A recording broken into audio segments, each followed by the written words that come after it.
नमस्ते शिवाय। ये मेरा 2023 का सबसे पहला फेसबुक लाइव है और मैं आप सबको सबसे पहले नया साल का 2023 का शुभकामना देना चाहता हूँ। To all my people of Tripura, आपने बहुत मैसेजेस भेजा है मुझे मेरे हेल्थ के बारे, मेरे स्वास्थ्य के बारे पूछने के लिए कि आपका तबीयत कैसा है। पहले से काफ़ी ठीक है और मैं आप सबको थैंक यू, धन्यवाद, हम बाय बोलना चाहता हूँ क्योंकि आपने अपने घर में मेरे लिए प्रार्थना किया, पूजा किया, प्रेयर किया, दुआ मांगा और आज थोड़ा सा हेल्थ ठीक हुआ है। कमज़ोरी अभी भी है लेकिन मैं पूरा उम्मीद करता हूँ कि थोड़े दिन के बाद मैं फुल्ली फिट होकर मैदान में, ज़मीन में आकर आपके साथ कंधे से कंधा मिलाकर अपना मूवमेंट को जारी रखूँगा।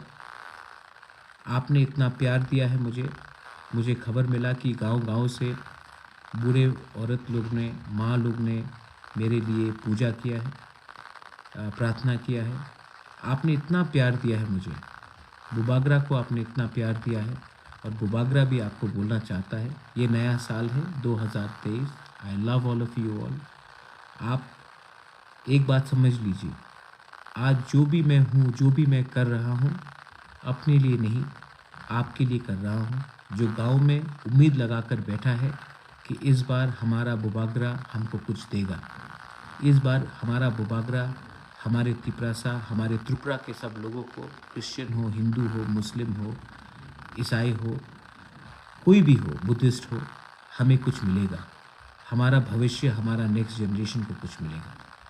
और मैं आपको बोलता हूँ, एक बात तो पक्का है कि मैं अपने लोगों को बहुत प्यार करता हूँ और अपने लोगों को कुछ दूँगा। आज फेसबुक लाइव 2023 मेरा सबसे पहला फेसबुक लाइव है और इस लाइव में मैं आपको एक चीज़ क्लियरली, एक मेरा मैसेज है आज के लिए। आज से 4 साल पहले माधवबारी में 8 जनवरी को जब हमारे निहत्थे unarmed students citizenship amendment act के खिलाफ प्रोटेस्ट कर रहे थे, उस समय हम सब ने देखा कि पुलिस ने निशाना देखकर हमारे तिपरासा को गोली से मारा। और ये बात बहुत क्लियर है कि उस दिन जब हमारे लोगों को, जिनके हाथ में कुछ हथियार भी नहीं था, उनको जब आपने निशाना देखकर हमारे लोगों को मारा, उस दिन आज भी मेरे दिल के अंदर है। ये जो ज़ख्म है वो आज भी हमारे अंदर है। उसके बाद हमने सब ने देखा कि जब एम्बुलेंस में हमारे घायल लोगों को ले जाया जा रहा था, एम्बुलेंस को रोककर हमारे लोगों को पीटा गया। एम्बुलेंस, उसको रोककर हमें लोगों को पीटा गया। आज जब हमारे लोगों को ऐसा इस तरीके से टारगेट किया जाता है, और मैं आपको एक बात क्लियरली बोलना चाहता हूँ कि जब सोनू निगम का इस दिन कॉन्सर्ट हुआ तो स्टेज कोलैप्स हुआ। बहुत दुख का बात है, बहुत दुख का हादसा है। तो इमीडिएटली हमारे मुख्यमंत्री जीबी हॉस्पिटल गए, अच्छा है गए, आईएलएस गए, देखा जो घायल थे। जब हमारे माधवबारी में हमारे लोगों को गोली मारा गया, एक मंत्री नहीं गया, एक एमपी नहीं गया हमारे लोगों को देखने के लिए। ये कहाँ सबका साथ सबका विकास है?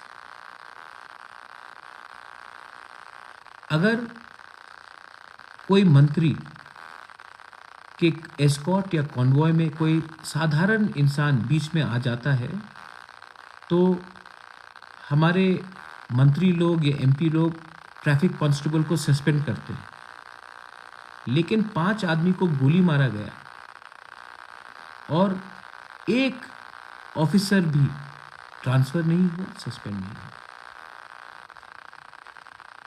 क्यों है त्रिपुरा में 2 कानून, एक हमारे लिए और एक सबके लिए? क्यों? ये जो माधवबारी का इंसिडेंट है, ये हमें याद दिलाता है कि हम अपने ही राज्य में, अपने ही ज़मीन में हमें अलग कर हमें वंचित कर ये शासन किया जा रहा है। हम नहीं भूलेंगे, हम नहीं भूलेंगे। और मैं अपने लोगों को, त्रिपुरा के लोगों को एक बात बोलना चाहता हूँ कि ये जो डिस्क्रिमिनेशन होता है, ये आम नागरिक नहीं करता। त्रिपुरा के सब लोग अच्छे हैं। जो जनता है त्रिपुरा का, जो आम नागरिक है, बंगाली हो, मणिपुरी हो, तिपरासा हो, मुसलमान हो, क्रिश्चियन हो, बुद्धिस्ट, सब अच्छे हैं। प्रॉब्लम है कि हमारे नेता लोग समझते हैं कि वो हमारे जो आम जनता उनसे ज़्यादा बड़े हैं, लेकिन ये अब नहीं चलेगा। हम ब्लैक डे ऑब्जर्व करेंगे, क्योंकि उस दिन एक मैसेज दिया गया कि अगर आप प्रोटेस्ट करोगे, जो आपका कॉन्स्टिट्यूशनल राइट है, सीए के प्रोटेस्ट करने के लिए हमें संवैधानिक अधिकार दिया गया है। हमने कोई गैर कानूनी प्रोटेस्ट नहीं किया था उस दिन। जो स्टूडेंट्स ने गैर कानूनी प्रोटेस्ट नहीं किया था, लेकिन उस दिन हमारे संग जो सुलूक किया गया, वो हमें मैसेज देने का एक तरीका था कि आप अगर ज़्यादा आवाज़ उठाएंगे तो आपको इस तरीके से हम रिएक्ट करेंगे। ये देश आपका नहीं है सिर्फ, ये देश हमारा भी है। ये देश में सिर्फ आपका आवाज़ नहीं चलेगा, ये देश में हम सबका आवाज़ चलना चाहिए। ये जो संविधान बाबा साहब अम्बेडकर ने बनाया है, लिखा है, उसमें क्लियरली लिखा गया है कि ये देश सिर्फ एक व्यक्ति का नहीं है, ये सबका है। और आप हमारा आवाज़ को बंद करने की कोशिश करेंगे तो हम अपना आवाज़ और ज़ोर से उठाएंगे। ये देश एक धर्म का नहीं है, एक मज़हब का नहीं है। ये देश सिर्फ एक जाति का नहीं है, ये देश हम सबका है। और ये देश एक सोच का नहीं है, ये देश हर सोच का है। ये देश को एक आइडियोलॉजी ने नहीं बनाया, ये देश में हर आइडियोलॉजी को जीने का एक अधिकार है। और 8 तारीख को हम लोग ब्लैक डे ऑब्जर्व करेंगे। इससे पहले भी मैंने ये जो राजभवन अभियान था हमारे मौथा के खिलाफ, मैंने देखा 2-3 भाषण। किसी ने कहा कि थानसा का मतलब क्या होता है। जो थानसा का मतलब नहीं समझता है, जो एकता का मतलब नहीं समझता है, वो हिंदुस्तान का मतलब नहीं समझता है।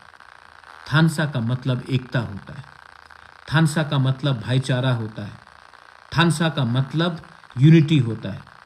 अगर आप ये देश को मजबूत करना चाहते हो ना, अगर आप हिंदुस्तान को मजबूत करना चाहते हो ना, तो थानसा का शब्द को समझ लेना चाहिए आपको।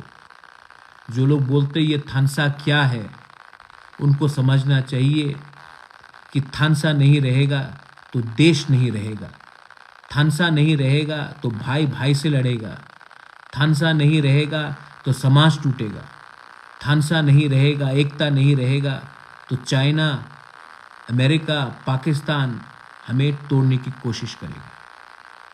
थानसा का मतलब एकता होता है।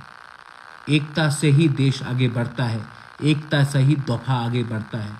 और आप जो लोग थानसा के बारे बोलते हैं ये थानसा क्या है, एक बार फिर से जाकर अपने स्कूल का किताब को खोल के पढ़िए। ये देश थानसा से बना, और ये जो हमारा तिपरासा है वो थानसा को तोड़ने अब नहीं देगा।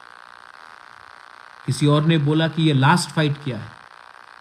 मैं आपसे पूछना चाहता हूँ, नेता लोग नेक्स्ट इलेक्शन के बारे सोचते हैं, मैं नेक्स्ट इलेक्शन के बारे नहीं सोचता हूँ, मैं नेक्स्ट जनरेशन के बारे सोचता हूँ, मैं अगला जनरेशन के बारे सोच रहा हूँ, मैं नेक्स्ट जनरेशन के बारे सोच रहा हूँ और आप नेक्स्ट इलेक्शन के बारे सोच रहे हैं। हमेशा 5 साल के बाद इलेक्शन होगा, पैसा फेंका जाएगा और हमारे वोट को खरीदा जाएगा। इलेक्शन खत्म, हमारा भविष्य भी खत्म। इलेक्शन खत्म, दिल्ली के नेता लोग वापस चले जाएंगे दिल्ली। त्रिपुरा का क्या होगा? हमारे घर में बिजली नहीं आएगा, स्कूल में शिक्षा नहीं मिलेगा ठीक से, हॉस्पिटल में दवाई नहीं मिलेगा, डॉक्टर को काम करने के लिए मशीन नहीं मिलेगा, नौकरी नहीं मिलेगा। दिल्ली का नेता फिर से आएगा, फिर से आपको प्रॉमिस करेगा जो 75 साल से होते रहा है। इलेक्शन खत्म, वापस दिल्ली, और त्रिपुरा जैसा था वैसे ही रहेगा। हमारे त्रिपुरा के लोग, आप असली सवाल पूछो, रास्ता क्यों नहीं बन रहा है, नौकरी क्यों नहीं मिल रहा है, आदमी आज भी क्यों गरीब है त्रिपुरा में। आज आसाम में लोगों के पास पैसा आ गया, नागालैंड में आ गया, मिजोरम में आ गया, मेघालय में आ गया, लेकिन त्रिपुरा का जो व्यक्ति है, जो नागरिक है, क्यों इतना गरीब है, क्यों इतना वंचित है, क्यों भी आज हमें रेगा में रास्ते में पत्थर तोड़कर हमें अपना घर चलाना पड़ता है? क्यों? क्या रोक रहा है आपको? आपके पास तो बहुत पैसा है, आपके पास तो करोड़ करोड़ पैसा है, तो ये पैसा आप सिर्फ इलेक्शन के सामने क्यों अनाउंस करते हैं? इलेक्शन के 1 महीने पहले ही आपको क्यों नींद से आप उठकर बोलते हैं कि त्रिपुरा को हम ये देंगे, त्रिपुरा को हम वो देंगे, त्रिपुरा को इतना करोड़ रुपया देंगे। 5 साल तक आप क्यों सो के बैठे थे? इलेक्शन के पहले ही आप क्यों उठते हैं? त्रिपुरा के लोगों को क्यों बेवकूफ बनाते हैं? ये आप 1 साल पहले अनाउंस नहीं कर सकते थे? ये आप 6 महीने पहले अनाउंस नहीं कर सकते थे? इलेक्शन के पहले मेरे त्रिपुरा के प्यारे लोग ये आएंगे, फिर से वादा करेंगे, इलेक्शन खत्म, वापस वही जो हमारा कंडीशन था वही रहेगा। आप लोग एक बात तय कर लो, सिस्टम को चेंज करना है कि नहीं। अगर सिस्टम को चेंज करना है तो अपने ऊपर विश्वास करो, अपने ऊपर विश्वास करो। ये सिस्टम सड़ चुका है। हमारे त्रिपुरा के लोग बहुत अच्छे हैं, सब लोग सीधे हैं, सिंपल हैं, ईमानदार हैं, और हमें बेवकूफ़ बनाया जाता है। हमारे लीडर लोग खराब हैं। हमारे लीडर, कुछ, सब नहीं, कुछ लोग स्वार्थी हो गए हैं। थोड़ा पैसा मिला तो अपने आइडियोलॉजी को कॉम्प्रोमाइज़ करो, थोड़ा पैसा मिला तो अपने सपोर्टर को, अपने लोगों को बेवकूफ़ बनाकर बेच दो। ये पैसा ना पूरी ज़िंदगी आपके जेब में, आपके बैंक में नहीं रहेगा। हमें अधिकार चाहिए, हमें राइट्स चाहिए। हमारा फाइट हमारा सर्वाइवल और एग्जिस्टेंस के लिए है। आज मंदिर और मस्जिद के बारे हम बात कर रहे हैं, हॉस्पिटल के बारे में बात करना चाहिए। आज हम धर्म में बात कर रहे हैं कि ये इसका ये धर्म है, इसका वो धर्म है। स्कूल में टीचर नहीं है, बच्चे को शिक्षा मिलना चाहिए, वो बात नहीं करेंगे आप। आज आपने एक सवाल, मेरे एक मंत्री ने हमारे एमडीसी के बारे में पूछा कि इसका बाप क्या करता था और ये आज क्या कर रहा है, इतना पैसा कहाँ आया, इसका बाप क्या करता था। हमारे एमडीसी के बारे में आपने सवाल पूछा, उंगली उठाया। उमा शंकर का पिताजी किसान था और वो आज एमडीसी है। उसका बच्चा कल त्रिपुरा का डीआईजी बनेगा, वो उसका अधिकार है। एक तिपरासा डीआईजी क्यों नहीं बन सकता? क्या किसान का बेटा पूरा जिंदगी किसान खेत में काम करेगा? उसका बच्चा क्या स्कूल नहीं जाएगा? आप किसी के बैकग्राउंड में क्यों अटैक करते हो? आज अगर एक देश का प्राइम मिनिस्टर जो चाय बेचता था देश का प्राइम मिनिस्टर है, हम गर्व से बोल सकते हैं कि हमारे देश में एक जो चाय बेचता था वो प्राइम मिनिस्टर है। तो एक तिपरासा जो गांव में काम करता है, पत्थर तोड़ता है, उसका बच्चा त्रिपुरा में चीफ मिनिस्टर क्यों नहीं बनेगा, त्रिपुरा में डीजी क्यों नहीं बनेगा, हाई कोर्ट में जज क्यों नहीं बनेगा? ये सिर्फ हम क्या पूरी जिंदगी जहां में थे वहीं में रहेंगे? अपना औकात, अपना बैकग्राउंड, अपना आइडेंटिटी को मत भूलो। गर्व करो कि मेरा पिताजी किसान था, मैं और मेरा बेटा कल कुछ और बनेगा। यह आपका अधिकार है। और मैं आपको क्लियरली बोल रहा हूं, ये इलेक्शन में कॉम्प्रोमाइज नहीं होगा। हम कॉम्प्रोमाइज नहीं करेंगे। ये मेरा लास्ट फाइट है। आपको मजाक उड़ाना है कि क्या है लास्ट फाइट? ये मेरा लास्ट फाइट नेक्स्ट जनरेशन के लिए है। ये मेरा लास्ट फाइट मेरे जमीन के लिए है। ये मेरा लास्ट फाइट मेरे लोगों के लिए है। ये मेरा लास्ट फाइट इसलिए है क्योंकि मैं जानता नहीं हूं कि मैं कितना दिन जिंदा रहूं। आपके लिए क्या है ये फाइट? पद। आपके लिए क्या है ये फाइट? पोस्ट। आपके लिए क्या है ये फाइट? और एक इलेक्शन। पावर। ये पावर ना परमानेंट नहीं, राइट्स परमानेंट है। मैं अपने लोगों को अधिकार देना चाहता हूं। आप अपने पार्टी को पावर में लाना चाहते हैं। पार्टी से बड़ा लोग होता है, पार्टी से बड़ा हमारा नागरिक होता है। People are bigger than the party. पुइला जाति, पुइला देश, उलो पार्टी। देश अपने पार्टी से बड़ा है। मैं अपने देश से प्यार करता हूं, मैं अपने राज्य से प्यार करता हूं, मैं अपने पार्टी को बाद में प्यार करता हूं। ये सोच रखना चाहिए। ये 2023 का इलेक्शन मैं पॉजिटिवली फाइट करना चाहता हूं। मैं नफरत से नहीं फाइट करना चाहता। मैं प्यार बांटना चाहता हूं। और यहां में बहुत पार्टीज भी है, आईपीएफटी भी है। एनसी देव वर्मा अब नहीं रहे, भगवान उसके आत्मा को शांति दे।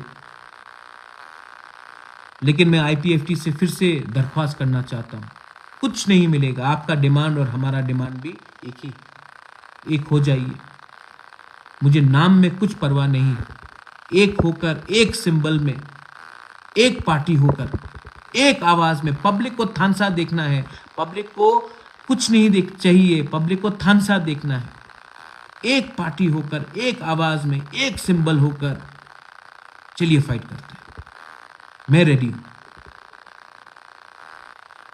पब्लिक को जो चाहिए, हमारे लोगों को, गरीब जनता को यही चाहिए। गरीब जनता आशा कर रहा है। और अगर हम अपने स्वार्थ के लिए अगर हमने जनता का दिल तोड़ा ना, तो भगवान भी कभी हमें माफ नहीं करेगा। ये एक राइट चांस है हमें एक होने के लिए। और मैं आप सबको अपील करता हूं, आईपीएफटी को अपील करता हूं, नाम में क्या लिखा है, नाम जो भी होगा आप डिसाइड कीजिए। सिंबल एक होना चाहिए, तिपरासा को एक होना चाहिए, मुसलमान को एक होना चाहिए, हिंदू बंगाली को एक होना चाहिए, मणिपुरी आदिवासी को एक होना चाहिए। और एक होकर हमें एक आवाज में इस बार फाइट करना चाहिए। 2023 should be a great year for everyone. I wish you all the best. I want you to be positive. नफरत मत बांटो, प्यार बांटो। नफरत से किसी को कुछ नहीं मिलता। प्यार बांटने से, थानसा करने से एकता होता है। आज जब माधवबारी में हमारे आज से 4 साल पहले जब गोली मारा गया, वो टीएसएफ को गोली नहीं मारा गया, वो नेसो को गोली नहीं मारा गया, वो मोथा को गोली नहीं मारा गया, वो सीपीएम, बीजेपी, कांग्रेस को गोली नहीं मारा गया। जिस दिन गोली लगा था ना माधवबारी में, वो गोली तिपरासा को मारा गया। एक होइए, उठिए, प्यार बांटिए और शांति रखिए। वायलेंस नहीं होना चाहिए। हम शांति से अपना बात रखेंगे और शांति से आगे बढ़ेंगे। ये मेरा मैसेज है। I love all of you all. Please be united and don't spread hate. और एक होइए। I love all of you. बेलाई बेलाई नोहाम्बाई। धन्यवाद। खुलुंका। God bless all of you all. Long live Tipra Motha, long live Tipra Satopha, long live Tripura, long live Thansa, Ekta, long live India.